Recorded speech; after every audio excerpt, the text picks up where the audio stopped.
नमस्कार काका. नमस्कार. कोण आलं होतं तुमच्याकडे युनिकेअर मधून?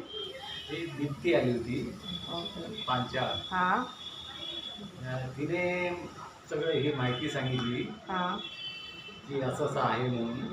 पण तेव्हापासून मला मी जे घेतो औषध हे, हां. पण मला त्याच्याने थोडंसं मला रिलीफ वाटते. कशासाठी दिलं होतं तुम्हाला ते? ते मला सगळं म्हणजे पित्त वगैरे ह्याच्यावर वात वगैरे सगळं काय असेल ते जॉईनिंग पेन. ओके.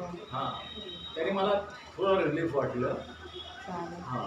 आणि बाकी सगळं म्हणजे म्हणजे डोळ्याची आग होत होती मला. ओके, म्हणजे पित्त जास्त होतं. हां. त्याच्यामुळे ते मला आता त्याने पण जरा थोडं रिलीफ वाटलंय. चालेल. आणि डोकं वगैरे दुखत नाही. त्यांनी तुम्हाला कसं सांगितलं, काय समजवलं याच्याबद्दल? म्हणजे सर्दी, खोकला वगैरे काय असं त्याच्यावर पण आहे. पण ते म्हणे ते बरं वाटलं मला त्याच्याने. चालेल. म्हणजे नाडी परीक्षण वगैरे केलं त्यांनी? हां, केली होती. चालेल. काय सांगाल मग तुम्ही औषधाबद्दल अजून दुसऱ्यांना अजून म्हणजे ते हे औषध बरं आहे. म्हणजे ऊर्जा ऊर्जा